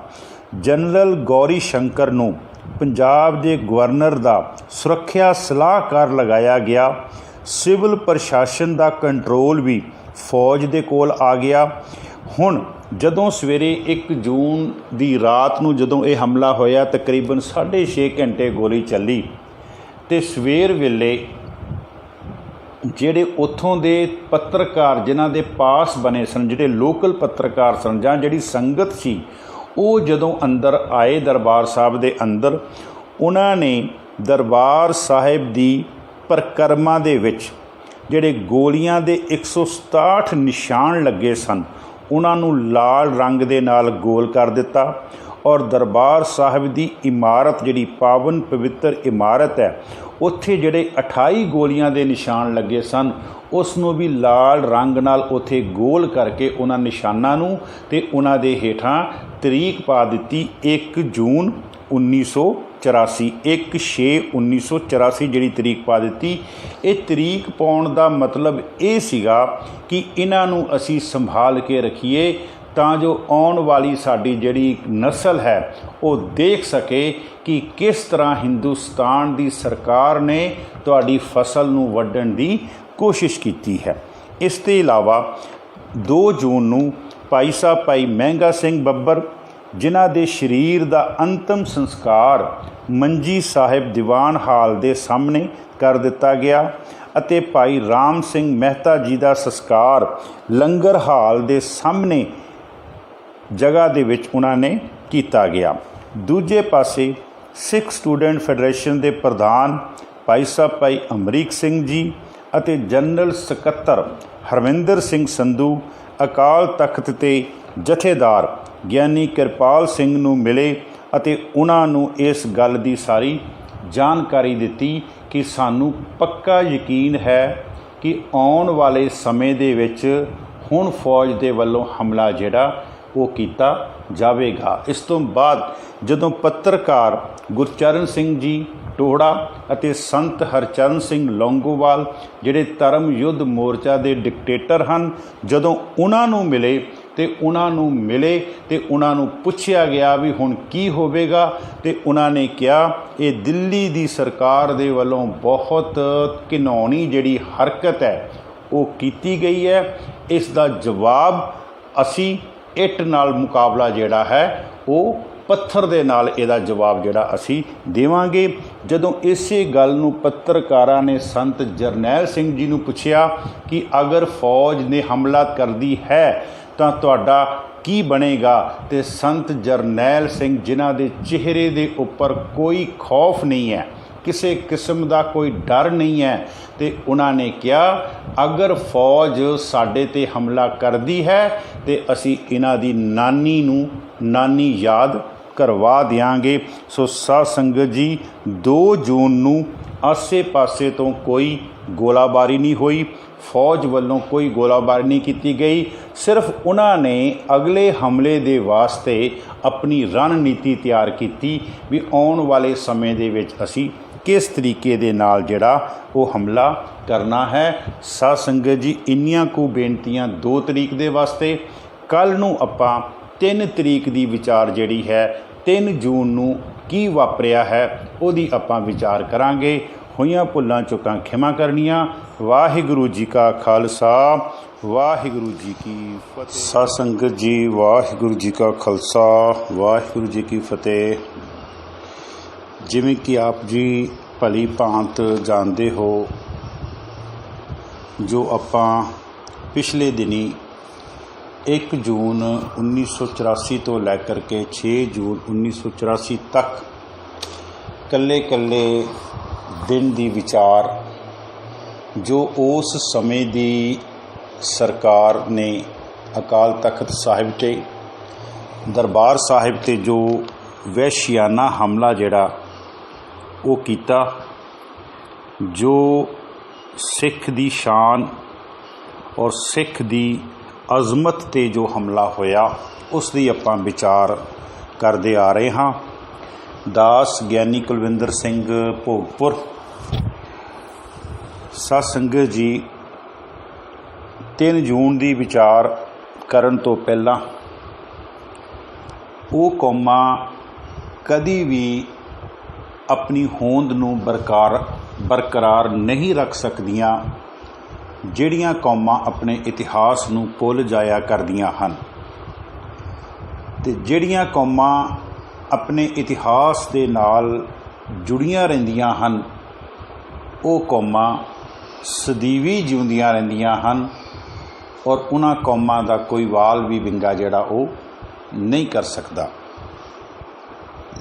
3 ਜੂਨ ਦੀ ਸਵੇਰ ਇਸ ਤਰ੍ਹਾਂ ਚੜ੍ਹ ਰਹੀ ਸੀ ਜਿਵੇਂ ਕਿਸੇ ਸ਼ਮਸ਼ਾਨ ਘਾਟ ਦੇ ਵਿੱਚ ਸ਼ਾਂਤੀ ਹੋਵੇ। ਸਾਰੇ ਪਾਸੇ ਅੰਮ੍ਰਿਤਸਰ ਦੀਆਂ ਗਲੀਆਂ ਦੇ ਵਿੱਚ ਸन्नाटा ਛਾਇਆ ਹੋਇਆ ਸੀ। ਗਲੀਆਂ ਦੇ ਵਿੱਚ ਸਿਰਫ CRPF, BSF ਅਤੇ ਪੰਜਾਬ ਪੁਲਿਸ ਦੇ ਜਵਾਨਾਂ ਤੋਂ ਇਲਾਵਾ ਕੋਈ ਹੋਰ ਨਹੀਂ ਸੀ ਦਿਖਾਈ ਦੇ ਰਿਹਾ। ਕਹਿਣ ਤੋਂ ਭਾਵ ਜਿਹੜੇ ਲੋਕ ਅੰਮ੍ਰਿਤਸਰ ਦੇ ਵਸਨੀਕ ਹਨ, ਉੱਥੋਂ ਦੇ ਰਹਿਣ ਵਾਲੇ ਹਨ, ਉਹ ਆਪਣੇ ਘਰਾਂ ਤੋਂ ਬਿਲਕੁਲ ਬਾਹਰ ਨਹੀਂ ਨਿਕਲੇ ਔਰ ਉਹਨਾਂ ਦੇ ਆਪਣੇ ਘਰਾਂ ਦੇ ਵਿੱਚੋਂ ਵੀ ਕਿਸੇ ਵੀ ਕਿਸਮ ਦੀ ਆਵਾਜ਼ ਜਿਹੜੀ ਹੈ ਉਹ ਬਾਹਰ ਨਹੀਂ ਸੀ ਆ ਰਹੀ। ਲੈਫਟੀਨੈਂਟ ਜਨਰਲ ਕ੍ਰਿਸ਼ਨਾ ਸਵਾਮੀ ਸੁੰਦਰ ਜੀ ਅਤੇ ਉਹਨਾਂ ਦਾ ਸਹਾਇਕ ਲੈਫਟੀਨੈਂਟ ਜਨਰਲ ਰਣਜੀਤ ਸਿੰਘ ਦਿਆਲ, ਇਹਨਾਂ ਨੂੰ ਦਰਬਾਰ ਸਾਹਿਬ 'ਤੇ ਹਮਲੇ ਦੀ ਸਾਰੀ ਕਾਰਵਾਈ ਦਾ ਚਾਰਜ ਜਿਹੜਾ ਉਹ ਦਿੱਤਾ ਗਿਆ ਸੀ। ਰਣਜੀਤ ਸਿੰਘ ਦਿਆਲ ਦੇ ਬਾਰੇ ਥੋੜ੍ਹਾ ਜਿਹਾ ਆਪਾਂ ਦੇਖ ਲਈਏ। ਇਹ ਹੈ ਤਾਂ ਸਰਦਾਰ ਸੀ, ਦਸਤਾਰ ਵੀ ਸਜਾਉਂਦਾ ਸੀ, ਇਸ ਦੇ ਚਿਹਰੇ 'ਤੇ ਦਾੜੀ ਵੀ ਔਰ ਮੁਸ਼ਹਿਰਾ ਵੀ ਸੀ, ਲੇਕਿਨ ਇਹ ਸਭ ਕੁਝ ਹੋਣ ਦੇ ਬਾਵਜੂਦ ਇਹ ਨਿਰੰਕਾਰੀ ਮੰਡਲ ਦਾ ਪੈਰੋਕਾਰ ਸੀ। ਨਿਰੰਕਾਰੀ ਮੰਡਲ ਉਹ ਹੈ ਜੋ ਸਿੱਖੀ ਸਿਧਾਂਤਾਂ ਦੇ ਖਿਲਾਫ, ਦਮਦਮੀ ਟਕਸਾਲ ਦੇ ਖਿਲਾਫ ਔਰ ਸੰਤ ਜਰਨੈਲ ਸਿੰਘ ਜੀ ਦਾ ਕੱਟੜ ਦੁਸ਼ਮਣ ਸੀ। ਇਹ ਨਿਰੰਕਾਰੀ ਮੰਡਲ ਉਹੀ ਹੈ ਜਿਸ ਨੇ 1978 ਦੇ ਵਿੱਚ ਨਿਹੱਥੇ 13 ਸਿੰਘਾਂ ਦੇ ਉੱਪਰ ਗੋਲੀਆਂ ਚਲਾਈਆਂ ਔਰ ਉਹਨਾਂ ਨੂੰ ਸ਼ਹੀਦ ਕੀਤਾ। ਇਹ ਉਹੀ ਨਿਰੰਕਾਰੀ ਮੰਡਲ ਹੈ ਔਰ ਰਣਜੀਤ ਸਿੰਘ ਦਿਆਲ ਨੂੰ ਉੱਥੇ ਲਗਾਉਣ ਦਾ ਵੀ ਮਤਲਬ ਇਹੋ ਸੀਗਾ ਕਿ ਅਗਰ ਰਣਜੀਤ ਸਿੰਘ ਨਿਰੰਕਾਰੀ ਮੰਡਲ ਦਾ ਪੈਰੋਕਾਰ ਹੈ ਤੇ ਇਹਦਾ ਮਤਲਬ ਹੈ ਕਿ ਰਣਜੀਤ ਸਿੰਘ ਦੇ ਅੰਦਰ ਵੀ ਸੰਤਾਂ ਦੇ ਪ੍ਰਤੀ, ਸਿੱਖੀ ਸਿਧਾਂਤਾਂ ਦੇ ਪ੍ਰਤੀ ਉਹਦੇ ਅੰਦਰ ਵੀ ਇੱਕ ਜ਼ਹਿਰ ਜਿਹੜਾ ਉਹ ਭਰਿਆ ਹੋਇਆ ਹੈ। ਦਿੱਲੀ ਦੇ ਵਿੱਚ ਕੰਟਰੋਲ ਰੂਮ ਜਿਹੜਾ ਬਣਾਇਆ ਗਿਆ ਸੀਗਾ, ਜਿਸ ਦਾ ਸਿੱਧਾ ਸੰਬੰਧ ਅੰਮ੍ਰਿਤਸਰ ਦੀ ਛਾਉਣੀ ਦੇ ਵਿੱਚ ਬਣਾਏ ਹੈੱਡਕੁਆਟਰ ਦੇ ਨਾਲ, ਡਿਵੀਜ਼ਨਲ ਹੈੱਡਕੁਆਟਰ ਦੇ ਨਾਲ ਸੀ, ਉਸ ਦਾ ਇੰਚਾਰਜ ਸੀ ਰਾਜੀਵ ਗਾਂਧੀ। ਇਹ ਰਾਜੀਵ ਗਾਂਧੀ ਉਹ ਸ਼ਖਸ ਹੈ ਜਿਹੜਾ ਪੰਜਾਬ ਨੂੰ ਹਮੇਸ਼ਾ ਮਾੜੀ ਨਿਗਾਹ ਦੇ ਨਾਲ ਦੇਖਦਾ ਔਰ ਸਿੱਖਾਂ ਦੇ ਹਮੇਸ਼ਾ ਹੀ ਖਿਲਾਫ ਬਿਆਨਬਾਜ਼ੀ ਜਿਹੜੀ ਹੈ ਉਹ ਕਰਿਆ ਕਰਦਾ ਹੈ। ਇਹਨਾਂ ਦੋਨਾਂ ਅਫਸਰਾਂ ਦੇ ਨਾਲ, ਸੁੰਦਰ ਜੀ ਔਰ ਦਿਆਲ ਦੇ ਨਾਲ, ਇੱਕ ਹੋਰ ਅਫਸਰ ਲਗਾਇਆ ਗਿਆ ਹੇਠਾਂ ਇਹਨਾਂ ਦੇ, ਜਿਹਦਾ ਨਾਮ ਹੈ ਕੁਲਦੀਪ ਸਿੰਘ ਬਰਾੜ। ਇਹ ਵੀ ਸਰਦਾਰ ਹੈ ਲੇਕਿਨ ਇਹ ਮੁੰਨਾ ਤੇ ਘੋਨਾ ਹੈ। CRPF ਨੂੰ ਅਤੇ BSF ਦੇ ਨਾਲ ਕੁਲਦੀਪ ਸਿੰਘ ਬਰਾੜ ਨੇ ਫੌਜ ਦੇ ਜਿਹੜੇ ਜਵਾਨ ਹਨ ਉਹ ਤਾਇਨਾਤ ਕਰ ਦਿੱਤੇ, ਕਿਉਂਕਿ ਫੌਜ ਦੇ ਜਿਹੜੇ ਜਵਾਨ ਹਨ ਉਹ ਅੰਮ੍ਰਿਤਸਰ ਦੇ ਵਿੱਚ ਨਵੇਂ ਹਨ, ਉਹਨਾਂ ਨੂੰ ਪਤਾ ਨਹੀਂ ਹੈ। CRPF ਅਤੇ ਜਿਹੜੀ BSF ਹੈ ਉਹ ਕਾਫੀ ਸਮੇਂ ਤੋਂ ਉਹਨਾਂ ਨੇ ਇੱਥੇ ਮੋਰਚੇ ਲਗਾਏ ਹੋਏ ਹਨ ਔਰ ਅੰਮ੍ਰਿਤਸਰ ਦੀ ਧਰਤੀ 'ਤੇ ਉਹ ਰਹਿ ਰਹੇ ਹਨ। ਦੂਸਰਾ, ਬਰਾੜ ਨੇ ਕੀ ਕੀਤਾ, ਆਬਜ਼ਰਵੇਟਰੀ ਪੋਸਟ ਉੱਚੀਆਂ ਉੱਚੀਆਂ ਬਣਾਈਆਂ। ਆਬਜ਼ਰਵੇਟਰੀ ਪੋਸਟ ਉਹ ਹਨ ਪੋਸਟ ਜਿਹੜੀਆਂ ਜੁਝਾਰੂਆਂ ਦੇ ਮੋਰਚਿਆਂ ਦੀਆਂ ਹਰਕਤਾਂ ਉਚਾਈ ਤੋਂ ਦੇਖਦੀਆਂ ਹਨ। ਇਹ ਬਰਾੜ ਨੇ ਬਣਾ ਦਿੱਤੀਆਂ ਹਨ। ਦੂਸਰਾ, ਦਰਬਾਰ ਸਾਹਿਬ ਤੋਂ 300 ਮੀਟਰ ਦੀ ਦੂਰੀ 'ਤੇ ਇੱਕ ਟੈਕਨੀਕਲ ਹੈੱਡਕੁਆਟਰ ਬਣਾਇਆ ਗਿਆ। ਇਹ ਹੈੱਡਕੁਆਟਰ ਇਸ ਤਰੀਕੇ ਦਾ ਬਣਾਇਆ ਗਿਆ ਜਿਸ ਦੇ ਬਾਹਰ ਤੋਂ ਤੁਸੀਂ ਅੰਦਰ ਉਹਦੇ ਕੀ ਕਾਰਵਾਈ ਹੋ ਰਹੀ ਹੈ ਤੁਸੀਂ ਨਹੀਂ ਦੇਖ ਸਕਦੇ, ਪਰੰਤੂ ਅੰਦਰ ਵਿੱਚ ਰਹਿਣ ਵਾਲੇ ਜਿਹੜੇ ਆਫਿਸਰ ਅਤੇ ਜਿਹੜੇ ਜਵਾਨ ਹਨ ਉਹ ਅੰਦਰੋਂ ਬਾਹਰ ਕੀ ਹੋ ਰਿਹਾ, ਦਰਬਾਰ ਸਾਹਿਬ ਦੀ ਪਰਿਕਰਮਾ, ਦਰਬਾਰ ਸਾਹਿਬ ਦੇ ਆਸੇ ਪਾਸੇ ਜਿਹੜੇ ਸਿੰਘਾਂ ਦੇ ਮੋਰਚੇ ਹੈ ਉਹਨਾਂ ਨੂੰ ਦੇਖ ਸਕਦੇ ਹਨ। ਇਸ ਟੈਕਨੀਕਲ ਹੈੱਡਕੁਆਟਰ ਦਾ ਸਿੱਧਾ ਸੰਬੰਧ ਜਿਹੜਾ ਅੰਮ੍ਰਿਤਸਰ ਦੀ ਛਾਉਣੀ ਦੇ ਵਿੱਚ ਡਿਵੀਜ਼ਨਲ ਹੈੱਡਕੁਆਟਰ ਬਣਿਆ ਹੋਇਆ ਉਹਦੇ ਨਾਲ ਇਹਦਾ ਸਿੱਧਾ ਸੰਬੰਧ ਹੈ। ਇਸ ਟੈਕਨੀਕਲ ਹੈੱਡਕੁਆਟਰ ਦੇ ਵਿੱਚ 5 ਅਫਸਰਾਂ ਦੀ ਡਿਊਟੀ ਲਗਾਈ ਗਈ ਹੈ ਜੋ ਆਪਸ ਦੇ ਵਿੱਚ ਸਲਾਹ ਕਰਦੇ ਹਨ। ਇੱਕ ਮਿੰਟ ਦੀ ਰਿਪੋਰਟ ਉਹਨਾਂ ਕੋਲ ਪਹੁੰਚਦੀ ਹੈ। ਉਸ ਤੋਂ ਬਾਅਦ 5 ਦੀ ਸਲਾਹ ਤੋਂ ਬਾਅਦ ਇੱਕ ਫਾਈਨਲ ਰਿਪੋਰਟ ਜਿਹੜੀ ਹੈ ਉਹ ਤਿਆਰ ਕੀਤੀ ਜਾਂਦੀ ਹੈ ਔਰ ਉਹ ਫਾਈਨਲ ਰਿਪੋਰਟ ਜਿਹੜੀ ਹੈ ਉਹ ਫਿਰ ਕੁਲਦੀਪ ਸਿੰਘ ਬਰਾੜ ਨੂੰ ਭੇਜੀ ਜਾਂਦੀ ਹੈ। ਉਹ ਫਿਰ ਜਿਹੜਾ ਕੁਲਦੀਪ ਸਿੰਘ ਬਰਾੜ ਹੈ ਉਹ ਆਪਣੀ ਜਿਹੜੀ ਫੌਜ ਦੇ ਜਿਹੜੇ ਅੱਗੇ ਮੋਰਚੇ ਹਨ ਉਹ ਉੱਥੇ ਉਹਨਾਂ ਨੂੰ ਭੇਜਦਾ ਹੈ। ਦਰਬਾਰ ਸਾਹਿਬ ਦੇ ਆਸੇ ਪਾਸੇ CRPF ਅਤੇ BSF ਦੀ ਜਗ੍ਹਾ 12 ਬਿਹਾਰ ਰੈਜੀਮੈਂਟ ਨੇ ਲੈ ਲਈ ਹੈ ਅਤੇ ਨਾਕਾਬੰਦੀ ਕਰ ਦਿੱਤੀ ਗਈ ਹੈ। ਇਹ ਸਾਰੀ ਘਟਨਾ ਆਪਾਂ 3 ਜੂਨ ਦੀ ਵਿਚਾਰ ਕਰ ਰਹੇ ਹਾਂ। 12 ਬਿਹਾਰ ਰੈਜੀਮੈਂਟ ਦੇ ਨਾਲ 10 ਗ੍ਰਨੇਡ, 26 ਮਦਰਾਸ ਅਤੇ 9 ਕੁਮਾਊ, ਇਹਨਾਂ ਨੇ ਆਪਣੀਆਂ ਆਪਣੀਆਂ ਪੋਜੀਸ਼ਨਾਂ ਜੋ ਇਹਨਾਂ ਨੂੰ ਇਹਨਾਂ ਦੇ ਅਫਸਰਾਂ ਨੇ ਦੱਸੀਆਂ ਹਨ ਉਹ ਇਹ ਲੈ ਚੁੱਕੇ ਹਨ। 3 ਜੂਨ ਨੂੰ ਕਰਫਿਊ ਦੇ ਵਿੱਚ 9 ਵਜੇ ਢਿੱਲ ਦਿੱਤੀ ਗਈ ਹੈ ਕਿਉਂਕਿ ਉਸ ਦਿਨ ਸ਼ਹੀਦਾਂ ਦੇ ਸਰਤਾਜ ਧੰਨ ਧੰਨ ਗੁਰੂ ਅਰਜਨ ਦੇਵ ਜੀ ਮਹਾਰਾਜ ਦਾ ਸ਼ਹੀਦੀ ਦਿਹਾੜਾ ਵੀ ਹੈ। ਅਤੇ ਜਦੋਂ ਢਿੱਲ ਦਿੱਤੀ ਗਈ ਹੈ ਅਤੇ ਉਸ ਸਮੇਂ ਸੰਗਤਾਂ ਵੀ ਅੰਦਰ ਆਈਆਂ ਹਨ ਅਤੇ ਸੰਗਤਾਂ ਦੇ ਨਾਲ ਕੁਝ ਪੱਤਰਕਾਰ ਵੀ ਅੰਦਰ ਆਏ ਹਨ। ਪੱਤਰਕਾਰਾਂ ਦੀ ਜੋ ਮੀਟਿੰਗ ਹੈ ਉਹ ਸੰਤ ਹਰਚੰਦ ਸਿੰਘ ਲੌਂਗੋਵਾਲ, ਜਥੇਦਾਰ SGPC ਦੇ ਪ੍ਰਧਾਨ ਸਰਦਾਰ ਗੁਰਚਰਨ ਸਿੰਘ ਟੌੜਾ, ਸਰਦਾਰ ਕਿਰਪਾਲ ਸਿੰਘ ਜਿਹੜੇ ਇੱਕ ਜਥੇਦਾਰ ਹਨ ਅਕਾਲ ਤਖਤ ਸਾਹਿਬ ਦੇ, ਉਹਨਾਂ ਦੇ ਨਾਲ ਹੋਈ ਹੈ। ਉਹਨਾਂ ਤੋਂ ਬਾਅਦ ਜਿਹੜੀ ਉਹਨਾਂ ਦੀ ਮੀਟਿੰਗ ਹੈ ਪੱਤਰਕਾਰਾਂ ਦੀ ਉਹ ਸੰਤ ਜਰਨੈਲ ਸਿੰਘ ਭਿੰਡਰਾਂ ਵਾਲਿਆਂ ਦੇ ਨਾਲ ਵੀ 3 ਜੂਨ ਨੂੰ ਹੋ ਰਹੀ ਹੈ। ਪੱਤਰਕਾਰਾਂ ਨੇ ਕੁਝ ਸਵਾਲ ਕੀਤੇ ਹਨ ਸੰਤਾਂ ਨੂੰ। ਉਹਨਾਂ ਸਵਾਲਾਂ ਦੇ ਵਿੱਚ 1-2 ਸਵਾਲਾਂ ਦੀ ਆਪਾਂ ਵਿਚਾਰ ਕਰਾਂਗੇ। ਪੱਤਰਕਾਰਾਂ ਨੇ ਸੰਤਾਂ ਨਾਲ ਮੀਟਿੰਗ ਕੀਤੀ ਅਤੇ ਸਵਾਲ ਕੀਤਾ ਕੀ ਤੁਸੀਂ ਇੰਦਰਾ ਗਾਂਧੀ ਦਾ ਕੱਲ੍ਹ ਭਾਸ਼ਣ ਸੁਣਿਆ, ਉਸ ਬਾਰੇ ਤੁਹਾਡਾ ਕੀ ਪ੍ਰਤੀਕਰਮ ਹੈ, ਉਸ ਬਾਰੇ ਤੁਹਾਡਾ ਕੀ ਵਿਚਾਰ ਹੈ। ਉੱਥੇ ਫਿਰ ਸੰਤਾਂ ਨੇ ਕਿਹਾ, ਕਹਿੰਦਾ ਮੈਂ ਅਜਿਹੇ ਭਾਸ਼ਣਾਂ ਨੂੰ ਬਹੁਤਾ ਧਿਆਨ ਨਹੀਂ ਦਿੰਦਾ। ਦੂਸਰਾ ਉਹਨਾਂ ਨੇ ਕਿਹਾ ਕਿ ਫੌਜ ਆ ਗਈ ਹੈ, ਕੀ ਹੁਣ ਤੁਸੀਂ ਲੜੋਗੇ ਜਾਂ ਆਤਮ ਸਮਰਪਣ ਕਰੋਗੇ, ਕੀ ਤੁਹਾਨੂੰ ਮੌਤ ਦਾ ਕੋਈ ਡਰ ਨਹੀਂ। ਅਤੇ ਸੰਤਾਂ ਨੇ ਕਿਹਾ ਫੌਜ ਆ ਗਈ ਹੈ, ਸਾਨੂੰ ਇਸ ਗੱਲ ਦਾ ਇਲਮ ਹੈ, ਸਾਨੂੰ ਇਸ ਗੱਲ ਦਾ ਪਤਾ ਹੈ ਔਰ ਸਾਨੂੰ ਇਸ ਗੱਲ ਦਾ ਕਾਫੀ ਦੇਰ ਪਹਿਲਾਂ ਵੀ ਪਤਾ ਸੀ ਕਿ ਫੌਜ ਨੇ ਆਉਣਾ ਹੀ ਹੈ। ਦੂਸਰੀ ਗੱਲ ਤੁਸੀਂ ਗੱਲ ਕੀਤੀ ਹੈ ਫੌਜ ਦੀ, ਕਹਿੰਦੇ ਅਸੀਂ ਫੌਜ ਨੂੰ ਲੋਹੇ ਦੇ ਚਨੇ ਚਬਾ ਕੇ ਇੱਥੋਂ ਭੇਜਾਂਗੇ। ਦੂਸਰਾ ਤੁਸੀਂ ਗੱਲ ਕੀਤੀ ਹੈ ਆਤਮ ਸਮਰਪਣ ਦੀ। ਉਸ ਜੀਣ ਦਾ ਫਾਇਦਾ ਹੀ ਕੀ ਹੈ ਜਿਹਨੂੰ ਗੁਰੂ ਗ੍ਰੰਥ ਸਾਹਿਬ ਜੀ ਮਹਾਰਾਜ ਕਹਿੰਦੇ ਹਨ, ਜੇ ਜੀਵੇ ਪਤ ਲੱਤੀ ਜਾਏ ਸਭ ਹਰਾਮ ਜੇਤਾ ਕਿਛ ਖਾਏ। ਤੀਸਰੀ ਤੁਸੀਂ ਗੱਲ ਕੀਤੀ ਹੈ ਮੌਤ ਦੀ ਅਤੇ ਸੰਤਾਂ ਨੇ ਕਿਹਾ ਮੌਤ ਦਾ ਅਤੇ ਸਿੱਖ ਦਾ ਅਤੇ ਰਿਸ਼ਤਾ ਹੀ ਬੜਾ ਕਰੀਬੀ ਦਾ ਹੈ।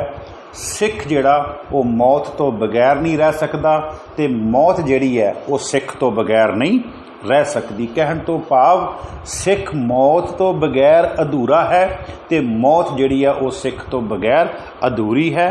ਅਸੀਂ ਤਾਂ ਰੋਜ਼ਾਨਾ ਪੜ੍ਹਦੇ ਹਾਂ, ਜੋ ਤੋ ਪ੍ਰੇਮ ਖਿਲਨ ਕਾ ਚਾਓ सिर तर तली गली मेरी आओ, इत मार्ग पैर धरीजै, सिर दीजे कान ना कीजे। असी ते रोजाना पढ़ते हाँ कबीर ऐसी होए परी, मन को भावत कीन, मरने ते क्या डरपना, जब हाथ सिधौरा लीन। जदों हुण मौत दे गाने बन ही लए हन, ते हुण मौत तो डरना की है। एक होर पत्रकार सी उत्थे, उस दी संतां दे नाल एक वक्री मीटिंग हुई है जो ये पहले पत्रकारां तो अलग तौर पर हुई। ये पत्रकार दिल्ली तो चल के आया सी। इस पत्रकार का नाम है सुभाष किरपेकर। उसकी संतां दे नाल जदों मुलाकात हो रही है, उस समय संतां दे नाल भाई साहब भाई रिछपाल सिंह जी पीए, भाई साहब भाई हरमिंदर सिंह जी संधू, भाई साहब भाई अमरीक सिंह जी ਅਤੇ जनरल सुबेग सिंह ਅਤੇ होर संतां दे नाल उन्हां दे निकटवर्ती ਜਿਹੜੇ जुझारू सिंह ਹਨ ਉਹ बैठे सन। थोड़ा जिहा ਆਪਾਂ जनरल सुबेग सिंह जी ਦੇ ਪਰਿਵਾਰ ਦੇ ਬਾਰੇ ਉਹਨਾਂ ਦਾ ਪਿਛੋਕੜ ਦੇਖ ਲਈਏ, ਉਹਨਾਂ ਦਾ ਕੁਰਸੀਨਾਮਾ ਦੇਖ ਲਈਏ। ਧੰਨ ਧੰਨ ਗੁਰੂ ਗੋਬਿੰਦ ਸਿੰਘ ਜੀ ਮਹਾਰਾਜ ਦੇ ਸਮੇਂ ਇੱਕ ਸਿੱਖ ਹੋਇਆ, ਉਸ ਸਿੱਖ ਦਾ ਨਾਮ ਸੀ ਬਾਬਾ ਹਰਦਿਆਲ।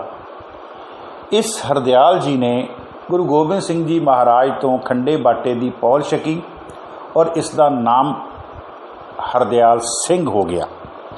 ये हरदयाल सिंह के घर एक पुत्र ने जन्म लिया, उसका नाम सी हरा सिंह। आपां भाई सुबेग सिंह जी का, जनरल सुबेग सिंह जी का पिछोकड़ जिहड़ा वो देख रहे हैं। हरदयाल सिंह के घर एक पुत्र ने जन्म लिया, उसका नाम सी हरा सिंह। हरा सिंह के घर दे विच दो पुत्रां ने जन्म लिया, एक का नाम सी जगत सिंह ਤੇ ਦੂਸਰੇ ਦਾ ਨਾਮ ਸੀ ਮਹਿਤਾਬ ਸਿੰਘ ਮੀਰਾ ਕੋਟੀ। ਇਹ ਮਹਿਤਾਬ ਸਿੰਘ ਮੀਰਾ ਕੋਟੀ ਉਹੀ ਹਨ ਜਿਨ੍ਹਾਂ ਨੇ ਮਾੜੀ ਕੰਬੋਕੇ ਦੇ ਭਾਈ ਸਾਹਿਬ ਭਾਈ ਸੁੱਖਾ ਸਿੰਘ ਜੀ ਦੇ ਨਾਲ ਰਲ ਕੇ ਤੇ ਇਹਨਾਂ ਨੇ ਮੱਸੇ ਰੰਗੜ ਦਾ ਸਿਰ ਜਿਹੜਾ ਉਹ ਵੱਢ ਕੇ ਦਰਬਾਰ ਸਾਹਿਬ ਤੋਂ ਲੈ ਕੇ ਗਏ ਸਨ। ਇਹ ਉਹੀ ਭਾਈ ਮਹਿਤਾਬ ਸਿੰਘ ਮੀਰਾ ਕੋਟੀ ਹਨ। ਮਹਿਤਾਬ ਸਿੰਘ ਦੇ ਘਰ ਇੱਕ ਪੁੱਤਰ ਨੇ ਜਨਮ ਲਿਆ, ਉਹਦਾ ਨਾਮ ਹੈ ਰਾਏ ਸਿੰਘ। राय सिंह के घर एक पुत्र ने जन्म लिया जिसका नाम है रतन सिंह भंगू। रतन सिंह भंगू एक महान विद्वान, एक महान फिलोसफर, एक महान कहानीकार, जिसने प्राचीन पंथ प्रकाश जिहड़ा लिखिया जो सिखां दे विच एक बहुत वडमुला खजाना है। रतन सिंह भंगू के घर दो पुत्रां ने जन्म लिया, गुरमुख सिंह ते सरमुख सिंह। गुरमुख सिंह के घर दो पुत्रां ने जन्म लिया, नंद सिंह ਅਤੇ लाल सिंह। नंद सिंह ਜਿਹੜੇ ਹਨ ਅੰਮ੍ਰਿਤਸਰ ਦੇ ਨਜ਼ਦੀਕ ਖਿਆਲਾ ਪਿੰਡ ਵਿੱਚ ਆ ਕੇ ਰਹਿਣ ਲੱਗ ਪਏ। ਇਸ ਕਰਕੇ ਉਸ ਪਿੰਡ ਦਾ ਨਾਮ ਖਿਆਲਾ ਨੰਦ ਸਿੰਘ ਵੀ ਜਾਣਿਆ ਜਾਂਦਾ ਹੈ। ਨੰਦ ਸਿੰਘ ਦੇ ਘਰ ਚਾਰ ਪੁੱਤਰਾਂ ਨੇ ਜਨਮ ਲਿਆ, ਭਗਵਾਨ ਸਿੰਘ ਅਤੇ ਹੋਰ ਉਹਨਾਂ ਦੇ ਤਿੰਨ ਭਰਾ ਹਨ। भगवान सिंह के घर अगे चार बच्चियां ने जन्म लिया, जिन्हां चों तीन पुत्र ते एक उन्हां दी बेटी है। भगवान सिंह के सब तो वड्डे पुत्र का नाम है सुबेग सिंह, जिहड़े फौज विच भर्ती होए ते जनरल की पोस्ट तक पहुँचे, जिन्हां दे बारे आपां विचार कर रहे हैं। ये भगवान सिंह का वड्डा पुत्र है जनरल सुबेग सिंह। कहण तो भाव कि जनरल सुबेग सिंह का जिहड़ा पिछोकड़ है ये धन धन गुरु गोबिंद सिंह जी महाराज के समय एक सिख दे नाल जिहड़ा वो जाके जुड़ता है। अगे आपां विचार करिए। हुण जिहड़ा अपना KS बराड़ है, उहदी प्लैनिंग के मुताबिक, उहदी योजना के मुताबिक जिहड़ा टैनर ग्रनेड है उस दे विच जिहड़े कमांडोज हैं वो इतने ज़्यादा तजुर्बेकार हैं, उन्हां दे कोल हथ बंब हैं। उन्होंने की करना है, उन्होंने ड्योड़ी वालों अंदर एंटर करना है तो एंटर करके दाखिल हो के जिहड़ी परिक्रमा दे विच ਸਿੰਘਾਂ ने मोर्चे लगाए हैं उन्होंने तुरदियां तुरदियां नष्ट करना है तो नष्ट करदियां करदियां उन्होंने अकाल तख्त साहिब तक पहुँचना है। असी देखते हैं बाबा दीप सिंह जी का जिहड़ा अस्थान बनिया, बाबा दीप सिंह जी के अस्थान के पिछले पासे लंबे जिहड़े हैं लाइन दे विच कमरे बने हुए हैं। इन्हां कमरियां दे विच जुझारूआं ने अपने मोर्चे जिहड़े लगाए होण। इत्थे एक गल होर वर्णनयोग है, KS बराड़ ने 3 जून नूं दिल्ली तो एक जहरीली गैस दे कनिस्टर मंगाए। वो जहरीली गैस का नाम है CS। ये गैस इतनी जहरीली है कि ये गैस जदों इस गैस नूं छड्डिया जांदा है तो ये गैस के धुएं दे नाल अखां दे विचों हंझू आ जाते हैं और इस गैस के नाल खंघ लग जाती है अते साह जिहड़ा वो घुटना शुरू हो जाता। कहण तो भाव ये इतनी जहरीली गैस है कि इस नूं विश्व दे विच बैन किया होया है, लेकिन हिंदुस्तान दी फौज ने इस गैस का इस्तेमाल जिहड़ा वो दरबार साहिब ते कीता, वो मोर्चियां ते कीता। 3 जून नूं दिन वेले जो KS बराड़ ने अपनी योजना बनाई सी, वो योजना ये बनाई सी कि जिहड़ा ब्रह्म बूटा अखाड़े वाला मोर्चा है ਸਿੰਘਾਂ ਦੇ कोल, बुंगियां दा मोर्चा है जिहड़ा ਸਿੰਘਾਂ ਦੇ कोल, परिक्रमा के जिहड़े मोर्चे हैं ਸਿੰਘਾਂ ਦੇ कोल, लंगर हाल की जिहड़ी छत है ਸਿੰਘਾਂ ਦੇ कोल, पानी की टैंकी जिहड़ी है ਸਿੰਘਾਂ ਦੇ कोल, टैंपल व्यू जिहड़ा होटल है ਸਿੰਘਾਂ ਦੇ कोल, ये सारे मोर्चों की प्लैनिंग KS बराड़ ने की कि सब तो पहला इन्हां मोर्चों नूं नष्ट किया जाए, इन्हां मोर्चों ते अपना कब्जा किया जाए, तां जो फिर असी अकाल तख्त साहिब तक पहुँच सकते हैं। इस दे लई उन्हें की किया, उन्हें विजेता टैंक जिहड़े हैं वो मंगवाए। ये विजेता टैंक वो हैं जिन्हां दे उपर मशीन गन्ना जिहड़ियां पहलां ही फिट हैं और इन्हां दी मार जिहड़ी है वो बहुत ज़्यादा है। ये जिहड़े विजेता टैंक हैं ये अगे अगे जाणगे ते इन्हां दे पिछे जिहड़ियां बख्तरबंद गड्डियां हैं वो चलणगियां तां जो अकाल तख्त साहिब तक पहुँचया जाए। ये टैंक जिहड़े हैं इन्हां नूं ये जिहड़ियां बख्तरबंद गड्डियां हैं ये प्रोटैक्टिव शील्ड देणगियां, इन्हां नूं कवर फायर देणगियां। ये जिहड़े टैंक अगे अगे जाणगे ते पिछों ये बख्तरबंद गड्डियां जिहड़ियां वो फायर करनगियां। इस तरीके दे नाल अकाल तख्त साहिब तक आपां पहुँच जावांगे। ये सारा कुछ 3 तरीक दी रात ते 4 तरीक नूं सवेर नूं ये सारी KS बराड़ दी, कुलदीप सिंह बराड़ दी जिहड़ी प्लैनिंग सी वो इन्हें इस तरीके नाल कीती। जदों इन्हें सारी ये प्लैनिंग की उस तो बाद KS बराड़ दोपहरे अमृतसर दे विच बनाया होया जिहड़ा डिविजनल हैडकुआटर है उत्थे गया। उत्थे इन्हें अमृतसर का जिहड़ा DC है गुरदेव सिंह बराड़ उन्नू बुलाया। BSF का जिहड़ा DIG है गुरदयाल सिंह पंधेर उन्नू बुलाया। होर CRPF दे अफसर बुलाई अते पंजाब पुलिस दे होर अफसरां दे नाल उन्हें मीटिंग करके अपनी सारी जिहड़ी प्लैनिंग है वो उन्हां ने दसी भी असी इस तरीके दे नाल कार्रवाई दी प्लैनिंग कीती हुई है, ये सारी साडी तैयारी है। ते नाल उत्थे उन्हें फिर KS बराड़ ने बैठियां मीटिंग करदियां फड़ मारी कि ये जिहड़ा साडा सारा कारज है ये 2 ਤੋਂ 3 घंटे की साडी कार्रवाई होवेगी ते 2 ਤੋਂ 3 घंटे की कार्रवाई तो बाद असी जां ते संतां नूं गिरफ्तार कर लवांगे या फिर संत जिहड़े है वो गोडे टेक के सानू आत्म समर्पण कर देणगे। जदों ये गल KS बराड़ ने कही उत्थे फिर जिहड़ा डिप्टी कमिश्नर सी अमृतसर दा गुरदेव सिंह बराड़ ने विचों बोलिया।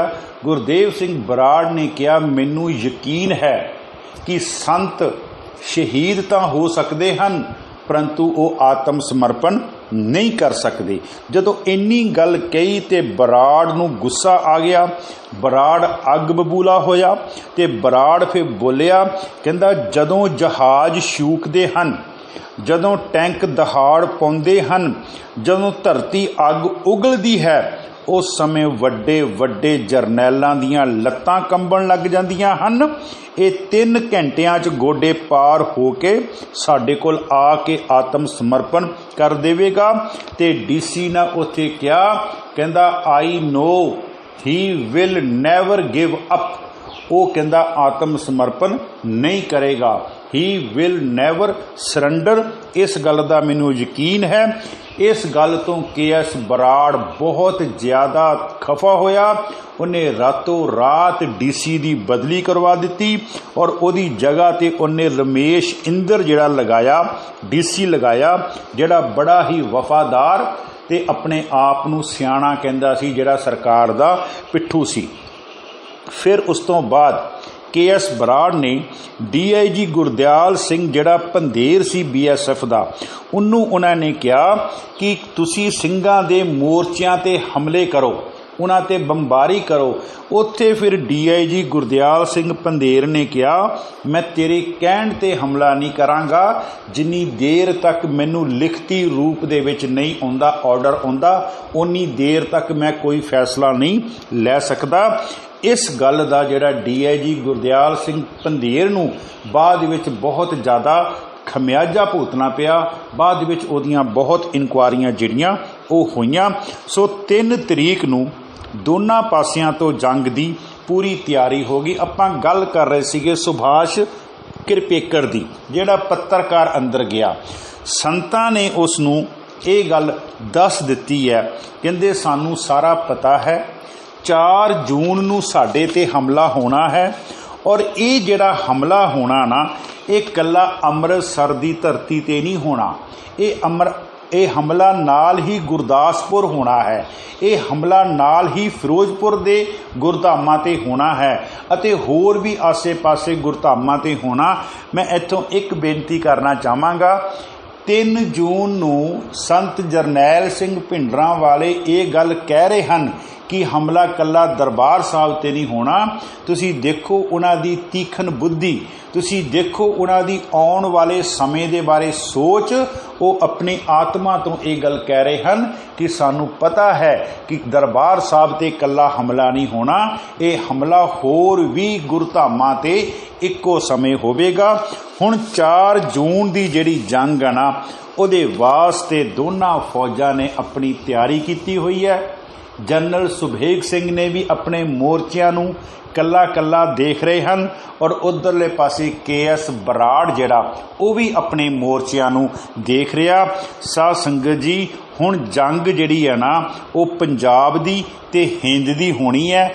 ਫੌਜਾਂ ਦੋਨਾਂ ਪਾਸਿਆਂ ਤੋਂ ਭਾਰੀਆਂ। ਸੋ 3 ਤਰੀਕ ਨੂੰ ਜੰਗ ਦੀ ਪੂਰੀ ਜਿਹੜੀ ਤਿਆਰੀ ਜਿਹੜੀ ਹੈ ਉਹ ਕੀਤੀ ਗਈ ਹੈ। ਸੋ ਕੱਲ੍ਹ ਦੇ ਆਪਾਂ ਵਿਚਾਰ ਦੇ ਵਿੱਚ ਕੱਲ੍ਹ ਆਪਾਂ ਲਵਾਂਗੇ ਕਿ ਕਿਸ ਤਰ੍ਹਾਂ ਦੇ ਨਾਲ ਹਮਲਾ ਹੋਇਆ, ਕਿਸ ਤਰ੍ਹਾਂ ਦੇ ਨਾਲ ਜਿਹੜੀ ਫਾਇਰਿੰਗ ਹੈ ਉਹ ਸ਼ੁਰੂ ਹੋਈ ਹੈ ਔਰ ਅੱਗੋਂ ਸਿੰਘਾਂ ਨੇ ਕਿਸ ਤਰੀਕੇ ਦਾ ਜਵਾਬ ਦਿੱਤਾ ਹੈ। ਵਾਹਿਗੁਰੂ ਜੀ ਕਾ ਖਾਲਸਾ, ਵਾਹਿਗੁਰੂ ਜੀ ਕੀ ਫਤਿਹ।